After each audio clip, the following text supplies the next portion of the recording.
SNDP യോഗം Kanichukulangara union 479 ശാഖയുടെ ആഭിമുഖ്യത്തിൽ വിദ്യാഭ്യാസ അവാർഡ് വിതരണവും കരിയർ ഗൈഡൻസ് ക്ലാസും സംഘടിപ്പിച്ചു. ട്രസ്റ്റ് ബോർഡ് അംഗം പ്രീതി നടേശൻ ഉദ്ഘാടനം ചെയ്തു.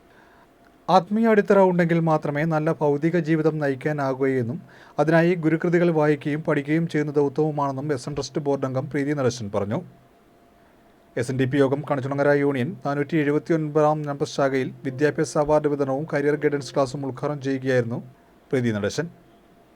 ശാഖാ പ്രസിഡന്റ് TS സജിത് അധ്യക്ഷത വഹിച്ചു. Union secretary incharge PSN Babu മുഖ്യപ്രഭാഷണം നടത്തി. യോഗം inspecting officer KK Purushothaman, Sanju Pokkatt എന്നിവർ സംസാരിച്ചു. Sarathi centre for excellence director retired colonel Vijayan Kariyil guidance class എടുത്തു.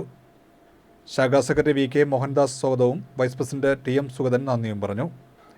SSLCക്കും +2 മുഴുവൻ വിഷയങ്ങൾക്കും A+ നേടിയ വിദ്യാർത്ഥികൾക്ക് വിദ്യാഭ്യാസ അവാർഡുകൾ വിതരണം ചെയ്തു. മാറ്റാനായിട്ടാണ് ഈ കുടുംബ യൂണിറ്റ് കൊണ്ട് നമുക്ക് വലിയ പ്രയോജനങ്ങളാണ്. കൂട്ടായ ഒരു വലിയ കുടുംബമായിട്ടാണ് നമ്മളത് പ്രവർത്തിച്ചുകൊണ്ടിരിക്കുന്നത്. അവിടെയുള്ള കുഞ്ഞുങ്ങളെയെല്ലാം ആ കുടുംബത്തിലെ കൊച്ചുമക്കളായിട്ടാണ് അവർ കണക്കാക്കുന്നത്. ആ കുഞ്ഞുങ്ങൾ വഴിതെറ്റിപ്പോയാൽ നമുക്ക് കാണാനും അടുത്തുള്ള വീട്ടിലുള്ള കുഞ്ഞാണെന്ന് മനസ്സിലാക്കിക്കൊണ്ട് അവരെ നേർവഴിക്ക് നടത്താനും നമുക്ക് സാധിക്കുന്നുണ്ട്. ഇനി അടുത്ത തലമുറയെ ഗുരുവിൻ്റെ ദർശനത്തിൽ അധിഷ്ഠിതമായിട്ട് പഠിപ്പിക്കണം, അങ്ങനെ ഗുരുവിൻ്റെ ധർമ്മം പഠിപ്പിക്കണം. ഈ ഒരു ദർശനം ലോകം മുഴുവൻ പ്രചരിപ്പിക്കേണ്ട പ്രചാരകരാണ് നമ്മൾ എന്നുള്ള ഉത്തരവാദിത്വം കുഞ്ഞുങ്ങളിലേക്ക് എത്തിച്ചു കൊടുക്കണം എന്നുള്ള ഒരു വലിയ സങ്കല്പത്തിലാണ് ഈ ബാലവേദിയും കുമാരി സംഘവും കുമാരസംഘവും. അപ്പം നമ്മുടെ കുടുംബ യൂണിറ്റ് ഈ പറഞ്ഞ 4 സംഘടനയാണ് ശരിക്കും പറഞ്ഞാൽ SNDP യോഗത്തിന് വരും കാലങ്ങളിൽ താങ്ങി നിർത്തേണ്ട സംഘടനകൾ.